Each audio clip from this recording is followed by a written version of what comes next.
Thank you to the Hindu Business Line and the organizers for this opportunity to present Kerala's industrial story here. So if anybody here in the audience is surprised why government of Kerala, official from government of Kerala is here in Coimbatore addressing the industrialists from Tamil Nadu, I hope that by the end of this presentation you'll have the answer to that. But before I start, a warm wishes of World MSME Day to all of you. And it's always a pleasure to be in Tamil Nadu and Coimbatore because Tamil Nadu specifically because like I pursued my civil service ambition here for 2-3 years in Chennai, and Coimbatore because it's a city just close to my hometown, which is Thrissur, and which is a city which actually understands industry as a way of life. So Coimbatore has built industrial depth, especially in the MSME sector, which is a lesson for all of us, including in Kerala, through its enterprise, discipline, and generations of hard work. But I'll promise that I'll keep my speech and the presentation short because I'm in a very interesting position today because I am speaking as a special speaker, special session sandwiched between two serious discussions which are happening here.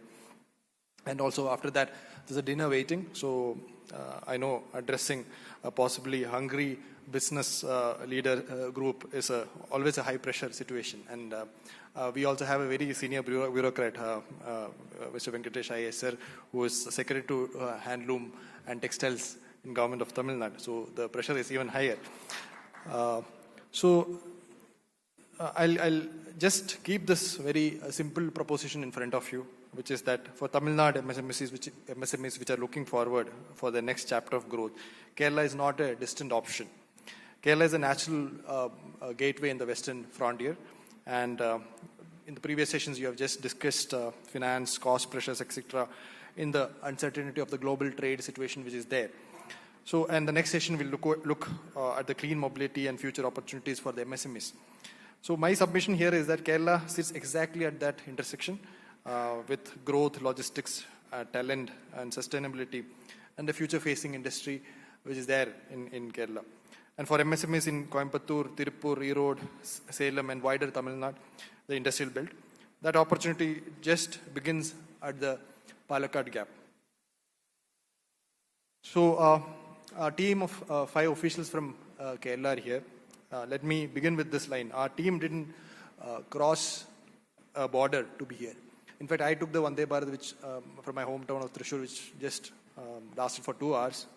One official even drove from his hometown, which took him 3 hours.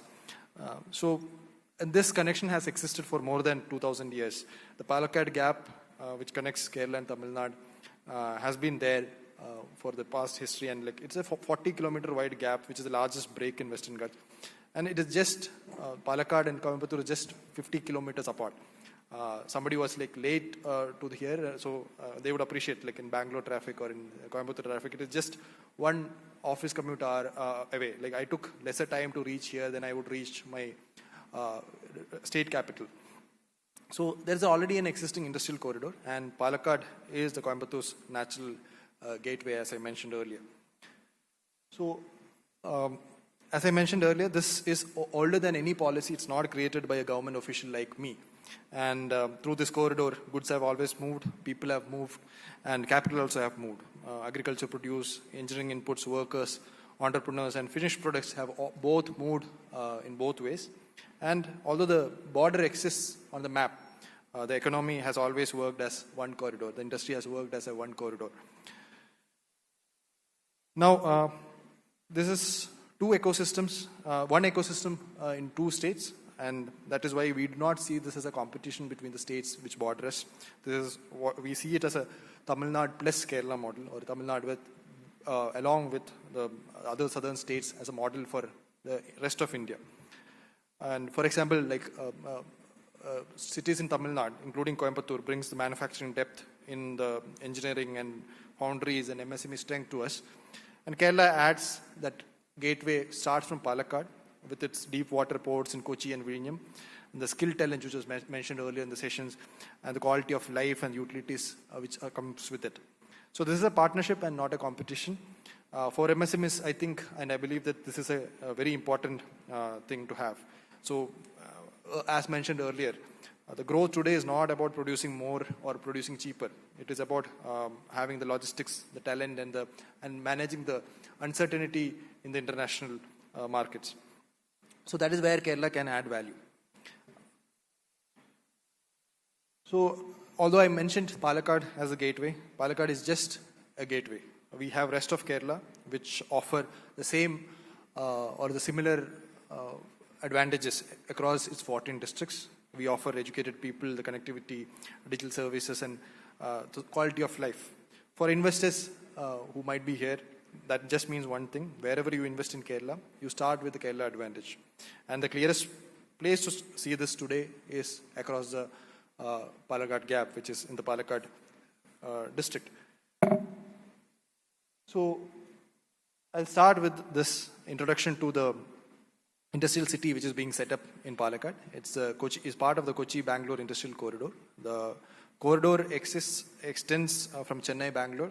So the Vande Bharat which I took was connecting Kochi to Bangalore and passes through Coimbatore and the other cities in Tamil Nadu before reaching Bangalore. So this corridor extends, similarly it extends Chennai-Bangalore corridor to Kochi, passing through Coimbatore and Palakkad. Under the National Industries Corridor Program, there are 11 similar corridors and 32 projects. And Palakkad is the priority node 1 of this corridor program. So this is not a Kerala-specific project. This is a National Industrial Corridor passing through the entire region which we are situated. So at Palakkad, we are developing 1,700 acres of planned greenfield industrial city. And this is not a scattered set of plots which has a board which says industrial area. It's a single master planned industrial township.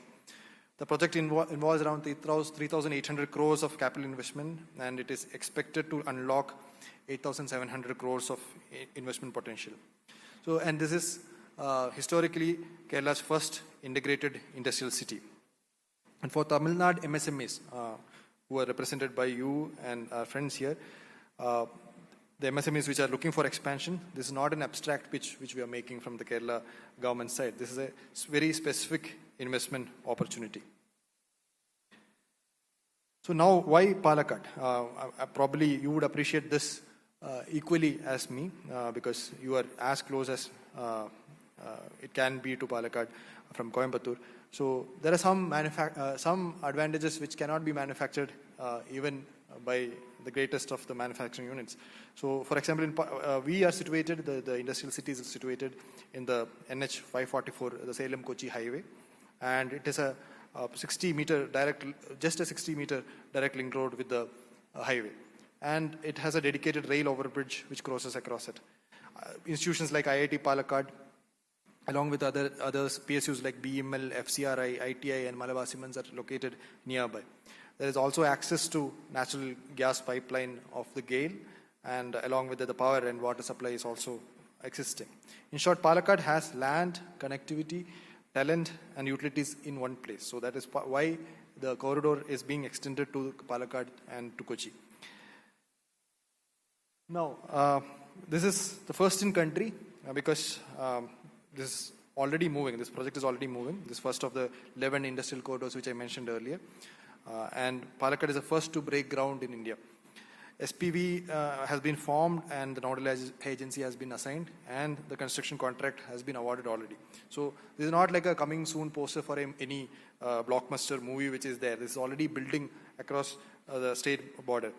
The employment potential is more than 74,000 jobs, and this is not just an industrial estate which we are constructing. This is a living, working industrial city.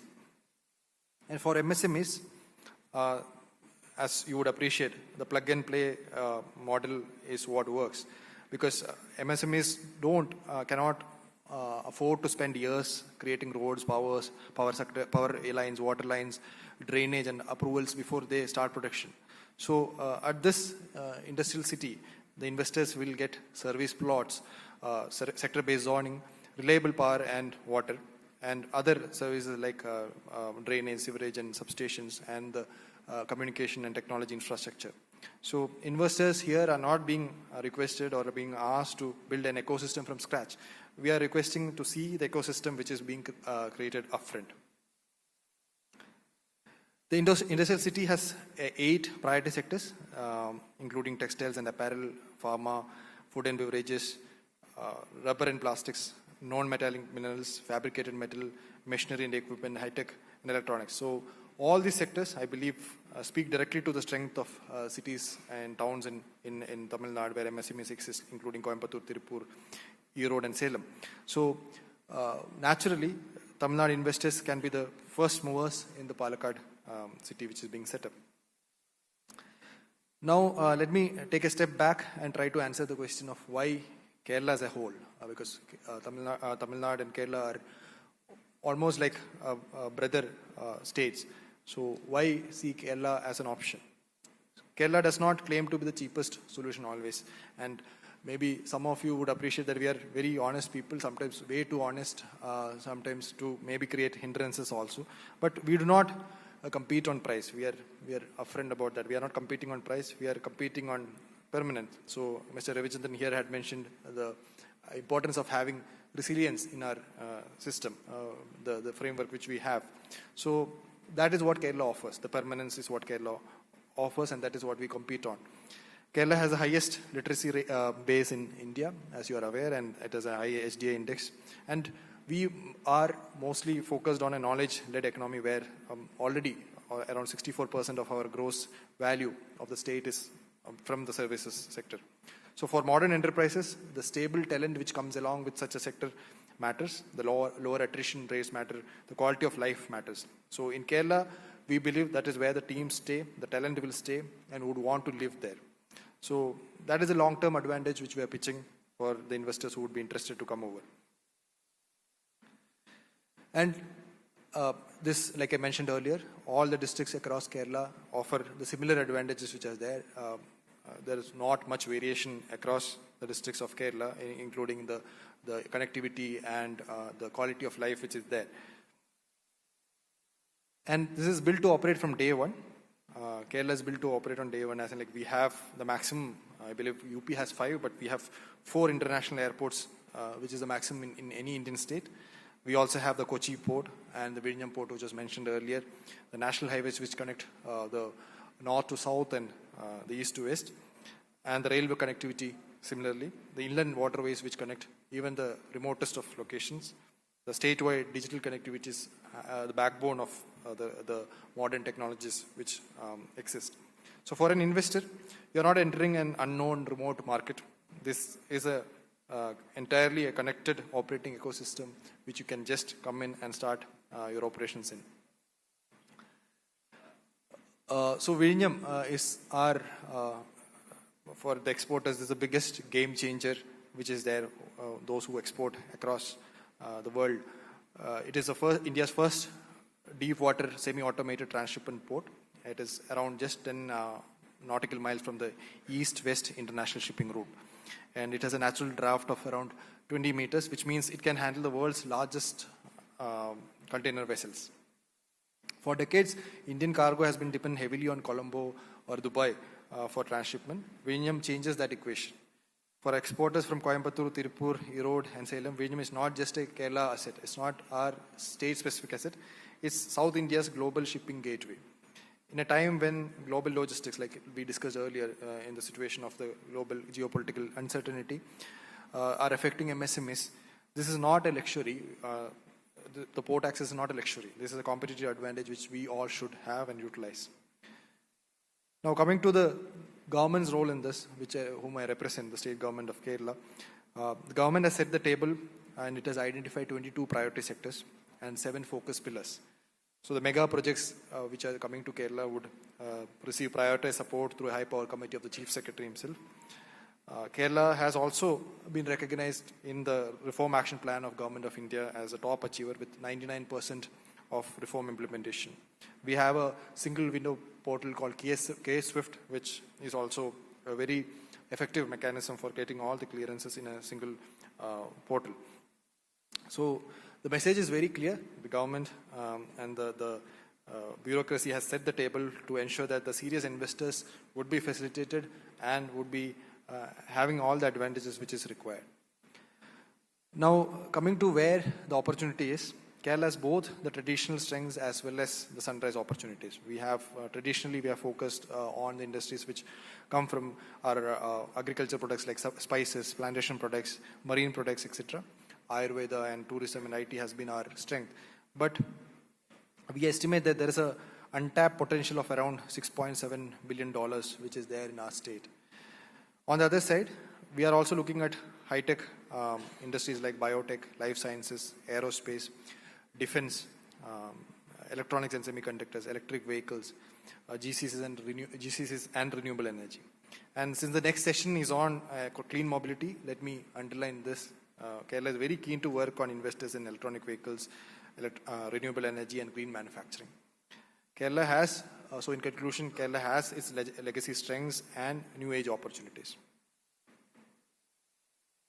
So, this is the final slides which I'm presenting. So let me underline this fact that we want to grow with the investors who want to come to Kerala. We are not inviting investors to just come and take the land and be on their own. We are inviting investors to build with us. As a state, as an ecosystem, we are requesting you to invite and we are inviting you to invest and build with us because Kerala's model is always collaborative. Your success can and will build the community in Kerala. Like mentioned earlier, like there is a huge brain drain which has happened, a skill drain which has happened even in Tamil Nadu. But most of it is coming back because of the crisis which is affecting most of the countries which we are dependent on.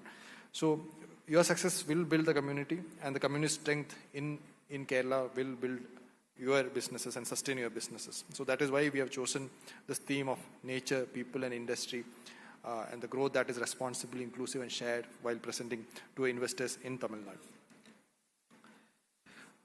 So I'll end with this slide. KSIDC is the single point of contact. Just to reiterate, KSIDC stands for Kerala State Industry Development Corporation. We and I'm the MD representing both the KSIDC as well as the Directorate of Industries and Commerce in Kerala. So KSIDC acts as the government's nodal investment promotion and facilitation agency. We have been a NBFC and PSU since 1961. For investors, we'll be our single point of contact. We'll help you with all what is required for setting up an industry, including site mapping, clearances, incentives, land, infrastructure, even financing and co-investment linkages and aftercare. So you will not, the assurance is that you will not have to navigate Kerala alone. KSIDC will be your front door. And that is why we are here. So I hope we have answered the question of why a government of Kerala PSU should be sponsoring a program in Coimbatore for MSMEs. So the reason is that we are a front door to Kerala, and we end with a simple and a warm invitation. If you are an MSME coming to expand, please look west. And if you are an exporter who is looking to for better port access and other utilities, please look at Palakkad, Kochi and Vijayan as an opportunity. If you are planning to set up the next generation of manufacturing with clean, connected and skilled and sustainable workforce, please look at Kerala as a whole. So Kerala is not asking you to shift your story. We are asking you to rewrite your next chapter with us. So Kerala is rising, please rise with us so that the entire South India can rise together. So now I'll stop with this. Thank you for hearing me patiently. And I don't want to be the bureaucrat with the red tape who has prevented you from delaying the next sessions and the dinner which is after this. So thank you for listening patiently. We'll be happy to connect. Our entire team is here to answer your questions or queries after this. Thank you.